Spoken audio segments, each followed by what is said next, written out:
ನಮಸ್ತೆ ಎಲ್ಲರಿಗೂ, ಗೊಂಚಲು ಯೂಟ್ಯೂಬ್ ಚಾನಲ್ಗೆ ಸ್ವಾಗತ. ನಾನಿವತ್ತು ನಮ್ಮನೇಲಿ ಚಿಕನ್ ಸಾಂಬಾರು ಹೇಗೆ ಮಾಡ್ತೀವಿ ಅಂತ ರೆಸಿಪಿ ತೋರಿಸ್ತೀನಿ ಬನ್ನಿ. ಈ ಚಿಕನ್ ಸಾಂಬಾರಿಗೆ ಕಜ್ಜಾಯ ಹಾಕ್ಕೊಂಡು ತಿಂತಾ ಇದ್ದರೆ ತಿನ್ನೋಕ್ಕೆ ತುಂಬ ಚೆನ್ನಾಗಿರುತ್ತೆ. ಈ ಕಜ್ಜಾಯದ ರೆಸಿಪಿ ಬೇಕಿದ್ದರೆ ಕೇಳಿ, ಮುಂದಿನ ವಿಡಿಯೋಗಳಲ್ಲಿ ತೋರಿಸ್ತೀನಿ. ಚಿಕನ್ ಸಾಂಬಾರು ಮಾಡೋದಕ್ಕೆ ಒಂದು ಹೆಚ್ಚಿರೋ ದೊಡ್ಡ ಈರುಳ್ಳಿ, ಒಂದು ಸಣ್ಣದಾಗಿ ಹೆಚ್ಚಿರೋ ಈರುಳ್ಳಿ, ಒಂದು ಕಟ್ ಮಾಡಿರೋ ಟೊಮೆಟೊ, ಒಂದು ಸ್ವಲ್ಪ ಕಟ್ ಮಾಡಿರೋ ಕೊತ್ತಂಬರಿ ಸೊಪ್ಪು ಬೇಕು. ಆಮೇಲೆ ಇದಕ್ಕೆ ಒಂದು 10ರಿಂದ 20 ಕಾಳುಮೆಣಸು, 1 ಇಂಚು ಶುಂಠಿ, 1 ಇಂಚು ಚಕ್ಕೆ, 1-2 ಲವಂಗ, 1-2 ಸಣ್ಣ ಚಕ್ರ ಮಗು ಮತ್ತು 1 ಬೆಳ್ಳುಳ್ಳಿ ಸಾಕು.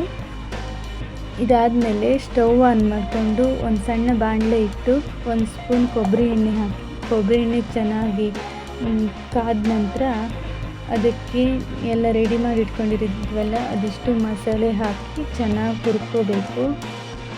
ಮಸಾಲೆ ಎಲ್ಲ ಚೆನ್ನಾಗಿ ಫ್ರೈ ಆಗಿ ಘಮ ಘಮ ಪರಿಮಳ ಬಂದಮೇಲೆ ಹೆಚ್ಚಿಟ್ಟಿರೋ ಒಂದು ಈರುಳ್ಳಿ ಹಾಕ್ಕೊಂಡು ಚೆನ್ನಾಗಿ ಬೇಯಿಸ್ಕೋಬೇಕು. ಈರುಳ್ಳಿ ಚೆನ್ನಾಗಿ ಬೆಂದ ಮೇಲೆ ಅದಕ್ಕೆ ಟೊಮೆಟೊ ಹಾಕಿ ಟೊಮೆಟೊ ಚೆನ್ನಾಗಿ ಬೇಯೋ ತನಕ ಹುರ್ಕೋಬೇಕು.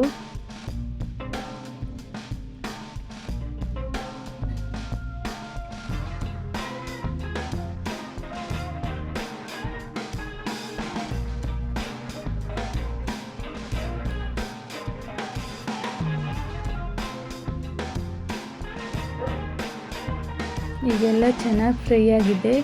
ಈಗ ಸ್ಟವ್ ಆಫ್ ಮಾಡಿ ಇಟ್ಕೊಂಡು ಇದನ್ನು ತಣ್ಣಗಾಗೋಕ್ಕೆ ಬಿಡಿ.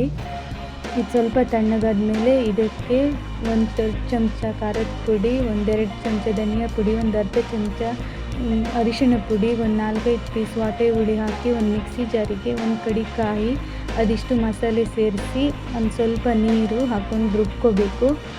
ಇದು ಚೆನ್ನಾಗಿ ರುಬ್ಬಿದ ಮೇಲೆ ಎತ್ತಿಟ್ಕೊಳ್ಳಿ. ಅದಾದಮೇಲೆ ಒಂದು ಪಾತ್ರೆಗೆ ಎಣ್ಣೆ ಹಾಕಿ ಚೆನ್ನಾಗಿ ಎಣ್ಣೆ ಚೆನ್ನಾಗಿ ಕಾದ್ಮೇಲೆ ಒಂದು ಕಟ್ ಮಾಡಿರೋ ಈರುಳ್ಳಿ ಹಾಕಿ ಚೆನ್ನಾಗಿ ಬೇಯಿಸ್ಕೋಬೇಕು. ಈರುಳ್ಳಿ ಬೆಂದ ನಂತರ ಅರ್ಧ kg ಚಿಕನ್ ತೊಗೊಂಡಿದ್ದೀನಿ ನಾನು.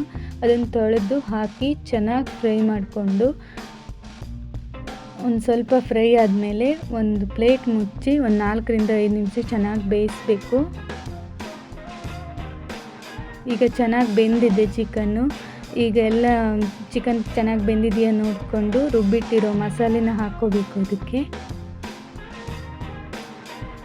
ರುಬ್ಬಿಟ್ಟಿರೋ ಮಸಾಲೆ ಹಾಕಿದ ಮೇಲೆ ಎಷ್ಟು ಬೇಕೋ ಅಷ್ಟು ನೀರು, ರುಚಿಗೆ ತಕ್ಕಷ್ಟು ಉಪ್ಪು ಹಾಕಿ ಒಂದು 4ರಿಂದ 5 ನಿಮಿಷ ಕುದಿಯೋಕ್ಕೆ ಬಿಡಬೇಕು. ಅದನ್ನ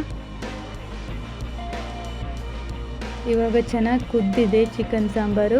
ಈಗ ಇದಕ್ಕೆ 1 ಚಮಚ ಚಿಕನ್ ಮಸಾಲೆ ಪುಡಿ, ಅರ್ಧ ಚಮಚ ಗರಂ ಮಸಾಲೆ ಪುಡಿ, ಒಂದು ಸ್ವಲ್ಪ ಕೊತ್ತಂಬರಿ ಸೊಪ್ಪು ಹೆಚ್ಚಿಟ್ಕೊಂಡಿದ್ವಲ್ಲ ಅದನ್ನು ಹಾಕಿ 1 ನಿಮಿಷ ಕುದಿಸಿದ್ರೆ ಸಾಕು, ಚಿಕನ್ ಸಾಂಬಾರು ರೆಡಿ ಆಗುತ್ತೆ.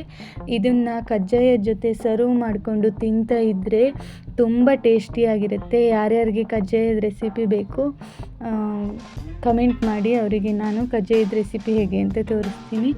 ಟೇಕ್ ಕೇರ್, ಬಾಯ್.